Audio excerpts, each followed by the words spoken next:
Hi, I'm Ken Schalhoub, and this is East Brunswick Township Council Retrospectives. Today we're speaking with John Runyon. John was Township Administrator between the years of 1974 and 1984, and then in October of 1985 he was appointed to the Township Council. John, thanks for being with us. Pleasure to be here. John, I'm sorry to hear that, first of all, that you didn't win the election. Tell us a little bit, first of all, how a person gets appointed to the council. Mrs. Denahan, Elaine Denahan, resigned because of her husband being transferred to Texas. The party, the Democratic Party in this instance, nominates 3 people and submits those names to the Township Council. The 4 remaining council members vote on it. If there's a tie, in other words 2 votes apiece, the mayor is allowed to break the tie. In my case, the 2 Democrats left on the council, Mr. O'Connor and Mr. Baker, voted for me, as well as Mr. Becker, who's a Republican, and as a result the mayor wasn't required to vote, so the council itself picked me from amongst the names that were submitted to them by the Democratic Party. Mm-hmm. So you were on the council for about a year. Yeah. Not a long time, not enough time, I guess, in politics to get too many things done, but how did you enjoy your stay, and how did you feel about it? I liked it. It was very good. It was an excellent opportunity. I wish that I had longer on the council than I did have, but I enjoyed the opportunity to serve as a member of the council. We were dealing with many important issues that are still face the community, and I thought that we were making great strides in dealing with the problems confronting East Brunswick, and I had hoped to continue, obviously, because I ran for re-election. Mm-hmm. And I appreciate your sentiment in that regard, but it was a good experience. I will always remember it as a valuable and important year in my life. Mm-hmm. Before we get into some of the issues in East Brunswick and how you feel about them and feel about them in the future, mm-hmm. could you give the viewing audience a little feel for what the difference is between being a township administrator and being on the township council? Well, of course, in our form of government here in East Brunswick, we have a strong mayor form of government. The business administrator runs the government on a day-to-day basis and reports to the mayor, who's a part-time chief executive, if you will. The analogy might be the chairman of a board. The mayor is the chairman of the board, and as chairman may be part-time, but the president and chief executive officer of a company would be like the administrator in local government. I as administrator reported to the mayor, all the department heads reported to me, and as administrator was responsible for the day-to-day operations of all of municipal government. The council, of course, is just a legislative body. They pass laws. The council is not the administration. The council is a legislature. The structure is the same as in the state and the federal governments, where you have 3 branches of government: executive, legislative, and judicial, and we have that same 3 branches of government in local government. So you're moving from being a full-time person working every day on the management of all municipal operations to a councilman, which is a part-time legislative position. And it is a big change because you're a legislator. You're not an administrator. You're not running any programs. You're not operating municipal government. And indeed, under the law, you're not responsible for the day-to-day operations of municipal government. You're responsible for oversight, for investigating, finding out how government is being run, and if you don't like it, trying to pass laws to amend and modify what is occurring. But you're a legislature. You're there to pass laws, the laws that are allowed in terms of the governance of a local municipality or a political subdivision of New Jersey. So your powers are somewhat prescribed. Oftentimes I think the public feels that councilmen have some greater power and authority than they really do. Mm-hmm. The operation of the government is the responsibility of the mayor and his staff, mainly the administrator and the department heads. The legislative functions as a council, so it's completely different. The other big difference, of course, is that as a part-time person, when you're working full-time and you're coming to council meetings once a week on Monday nights, and Friday night at home you're delivered a packet of materials which gives you all the issues that are going to be before you, there never seemed to be enough time to study the issues and understand them as fully as you would like. There was always a lot of pressure to make decisions in a faster time frame then would have seemed reasonable, because the professional staff of the municipality, they're working with these things every day. They internalize all the problems and issues probably much faster than a councilman might. So, the council is placed in the position many times of having to make decisions, and quick decisions, without many times as much deliberation as they would like. And so to that degree, the more time you put into your decision making, the more taxing the job becomes, because you could invest full time in being a councilman if you wanted. The issues are complex enough, the problems are difficult enough, there are enough people out there who want to talk to you and express their concerns on every issue. You could work full time at it without any question, but that you got to make a living. Yeah. So because the council is a part-time job, pays $6,000 a year. So that's sort of in a nutshell is my perspective on the differences there. I had a question I was going to save until a little bit later, but since you brought this issue up, let's talk about it a little bit. When does a township, at what size, or when does a township start to have full-time people in government, mayor, council people? Well, I think that East Brunswick is ready for and should have a full-time mayor. There are essentially full-time mayors in New Brunswick and Perth Amboy, which are approximately the same size as East Brunswick. Woodbridge, which is about 2.5 times as large as East Brunswick, has had a full-time mayor. But I really think with a community as large as this, and as complex as this, really needs and requires a full-time mayor, and I felt that for some time. As to full-time councilmen, I think that probably is something that should be reserved for the large cities, metropolitan areas. I don't think in the foreseeable future a day will come when there should be full-time council people. Certainly I think our council people should be paid more than they are. Now they're paid $6,000 a year, which hardly covers the costs that just naturally occur when you're in public office. And if it paid more, perhaps then people would have more time and could free up more time to give to local government. But in terms of 5 people on the council spending full time at it, I think that would be, maybe the council president could be full time, maybe 1 councilman or so, but for 5, I don't know as there would be enough work there. But certainly for mayor, I think at this size, 40,000 people in a community of this nature, certainly could use a full-time mayor and perhaps a full-time council president. Mm-hmm. John, you've been in government for a while in many different jobs, and when we did the profile on you before the election, we touched on some of those. How'd you get into government? You seem to really enjoy it. What got you into government to begin with? Well, I had originally started out in a career in the ministry. I had gone to seminary, was going to be a minister.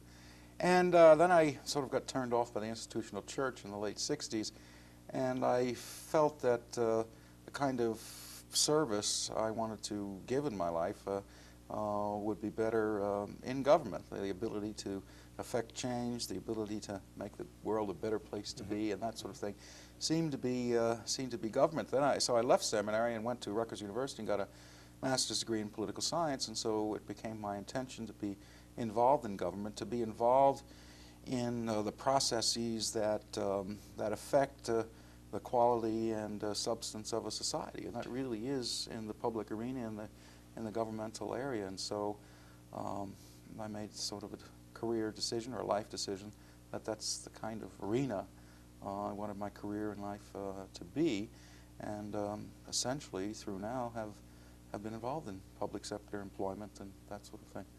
And that's really where my commitment has been. You've indicated to me that growth management is an important issue with you and something that you worked on while you were in office. You care to expand on that? Yeah, I didn't have really much time to get to it, but it's obviously a problem confronting the entire region. This region of which we're a part is one of the fastest growing areas in the United States of America. And every municipality in central New Jersey has been affected by tremendous growth and the traffic that's associated with that growth. And I had taken a number of steps as a councilman in the short time I was there to begin to slow that growth, especially as it affects East Brunswick, and having authored an ordinance which provided for the phasing of growth over a longer period of time and tied growth to the construction of roadways so that the streets and the roads would be improved and would be in place to handle that growth. I did that as soon as I got on the council. Unfortunately, it should have been done sooner, but that still is in place and is still slowing up some of the growth that we've had. And then I wanted to pursue and began to pursue other growth management kind of legislation and policies. Unfortunately, my time in the council was cut short and I couldn't pursue them. I did introduce an ordinance or a resolution that will put on the ballot this fall here in East Brunswick a referendum on a constitutional convention for the state of New Jersey on land use, because it's my belief that the constitution of the state needs to be changed so that land use can be more effectively managed and so that the problems we've had with this spurt of growth in central New Jersey will not be repeated again and certainly won't be repeated elsewhere in the state of New Jersey. I think it requires some fundamental alteration and some new and innovative thinking on the part of the leaders of New Jersey, and I think that will only come about through a constitutional convention. So that'll be on the ballot here in East Brunswick, and it's my hope through my other efforts to get it on the ballot in as many municipalities in New Jersey as it possibly can, so that as many residents of the state can express themselves on that issue this November. Mm-hmm. But John, can you really do that? I mean, can you really control growth when it comes down to dollars and cents and people own the land? Not under present statutes and laws, no. I mean, there are a number of things that drive growth. One is that everybody who owns a piece of land has a right to build something on it. It's a fundamental right in this state. It isn't so much a right in some other states of the nation, like Vermont, New Hampshire, and other states that have much more rigorous land use controls. But in New Jersey, the law is such that if you own a piece of land, it's got to be zoned for something, and that zoning has to allow the owner to build something on it. Beyond that, you have the requirements of the Constitution in this Mount Laurel decision, which forces high-density housing development on practically every municipality in the state of New Jersey, and that forces and mandates growth. And also, on top of that, you have the laws of the state of New Jersey, which basically say it doesn't matter if you have the roads, the sewer, the water, or anything else, you got to let them build the thing. It's illegal to have a moratorium in New Jersey for any of those reasons on growth. If you don't have sewer capacity, you can't have a moratorium. If you don't have water capacity, you can't have a moratorium. If your roads need to be reconstructed, you can't have a moratorium on growth until you have those utilities in place. The law clearly says that it's the responsibility of local government to provide those utilities and that infrastructure. And if it isn't there, you've got to let the growth, and then the local government has the responsibility to provide it. I just think that's there's a phrase for it that something backwards, but it's backwards. It's absolutely backwards. The fact of the matter is that the infrastructure, there ought to be mechanisms so that the infrastructure is in place first where there is going to be growth. And I'm in favor of much more stringent limitations on growth in the state of New Jersey, and for growth to be redirected to areas where growth has already occurred, to our cities, to our major urbanized corridors along our roadways and things. We just can't continue to spread the growth, the housing and office buildings and all the factories out across the entire landscape, or eventually the whole state of New Jersey will be paved over with development unless we take a hard look at it.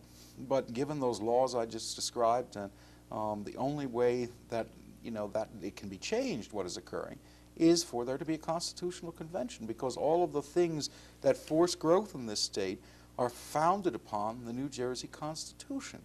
And without fundamental change in that Constitution, all these proposals that folks are talking about are only Band-Aids. Mm-hmm. There really needs to be a tremendous alteration in the way in which we deal with growth and land use in the state of New Jersey. Mm-hmm. And that's why I'm for the Constitutional Convention. I don't know, maybe it'll never happen. And it's not just the state of New Jersey. Go out into Bucks County, Pennsylvania, the same thing is happening. It's all around us. It's all around in this area. In this corridor from New York, really Boston to Washington. Mm-hmm. But unless we do something, the quality of life we've come to love, and everybody around the country always picks on New Jersey, but I happen to think if you know where to drive and where to go, New Jersey happens to be one of the prettiest states around. It's a beautiful state. East Brunswick has beautiful you know, is a beautiful community for me, even with the problems that we have. And there are places in East Brunswick when you sit there, it's almost like you're in the Adirondacks if you're out around Farrington Lake, rowing down across the lake with it.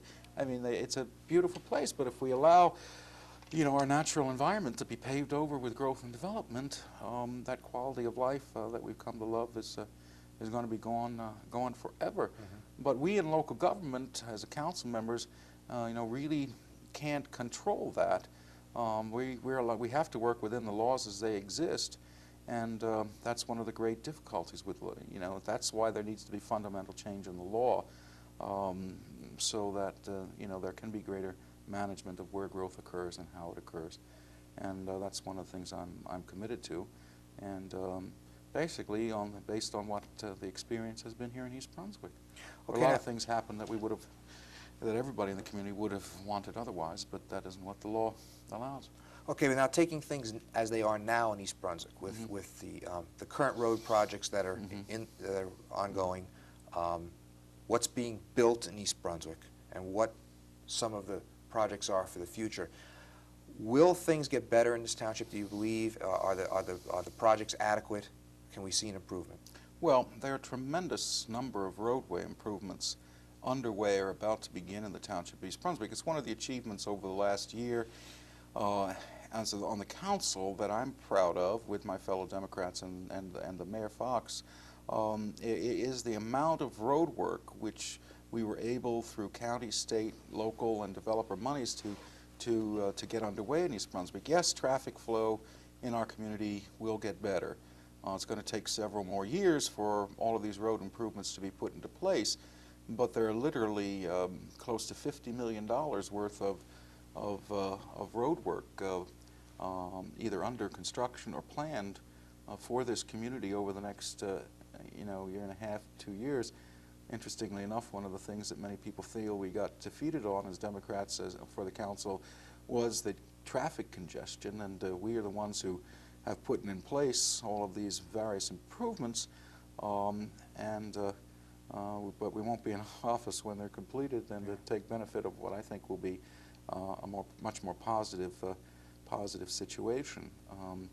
But you know, the only way it's going to be solved is to go out and solve it, and we did have the solutions, we did have the plans, they are in place, they will go forward, and within 2 years I think all of the major traffic problems, except for some of the continuing ones on Route 18, will be essentially resolved. It's my hope, if the plans that we have approved are in fact implemented, and I think they will be because they're all funded. Mm-hmm. What about growth of housing in East Brunswick? Is this going to slow down? Do you see some sort of a control coming? Well, it's going to slow down because there isn't much left. Much land left, yeah. To develop. The 600 acres in the town green, which most people took umbrage at the way it was developed, is part of the Mount Laurel settlement. Had to be developed that way as a virtue of court order. That is nearly almost all developed, or the approvals have been done, and within the next, I'd say, 3 years, the area will be the area will be totally constructed.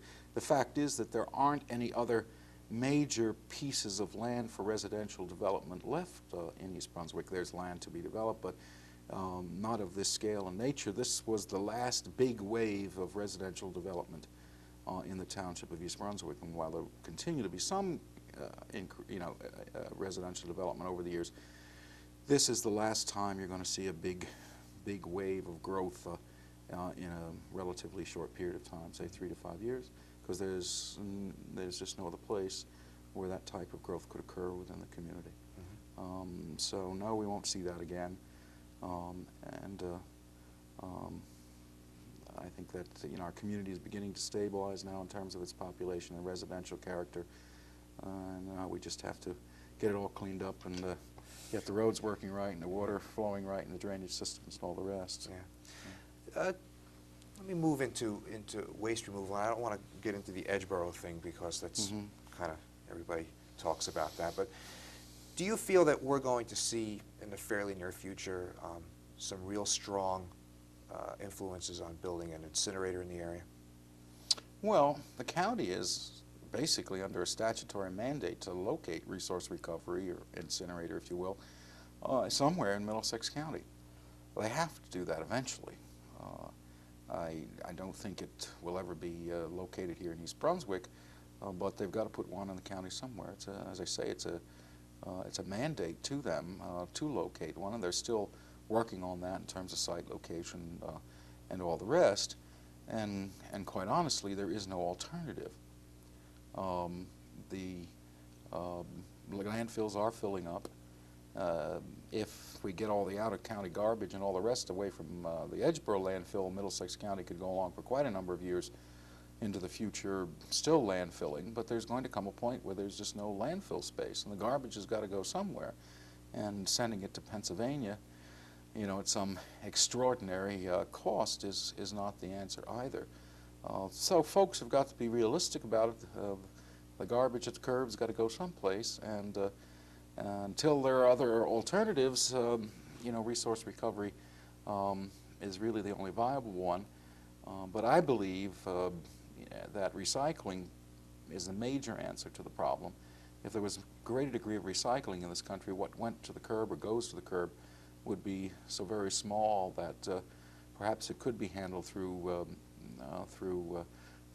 landfilling. I mean, 15 to 20% of the waste that goes to the curbs in most towns is newspapers, Yeah, true enough. etc. Well, speaking of recycling now, we have a newspaper recycling program in East Brunswick. What yeah. else is happening with recycling? Well, they are looking at it. I know the recycling committee was looking at increasing it into other areas. It would be my hope in the future that we get into, you know, the bottle and can recycling in the community. New Jersey, I think, needs a bottle bill first, or a bill that requires mandatory recycling of bottles, perhaps reusable bottles is what I mean. So and that would take care of a lot of the glass, but we need to move to that. Many countries in Europe do and seem to survive quite adequately. It has to come, and that's a major answer to the problem of what to do with the garbage. Just decrease the volume of the garbage, and you've done something about it. John, let's move into what's going to happen now in East Brunswick. I'm sure most of the viewers know that we have a complete Republican council now. Right. How do you think things are going to change, if at all? How do you see the way government was run under the Democrats versus what's going to happen now with the Republicans? Well, the same issues are there. The issues don't change just because the different parties in office, and they're going to have to deal with the issues that face the community: the traffic, the growth, the garbage crisis, etc. The alternatives available to them are not significantly different, won't be significantly different than the alternatives that were available to the Democrats. In essence, it's just a different group of people. I do see, though, in terms of the services provided by the municipality, clear indications that there's going to be a fundamental change by the council. This very network with a cable, Channel 8, I understand, is in dire jeopardy. It may be abolished in this year's budget. I mean, this may be one of the last shows that will be on.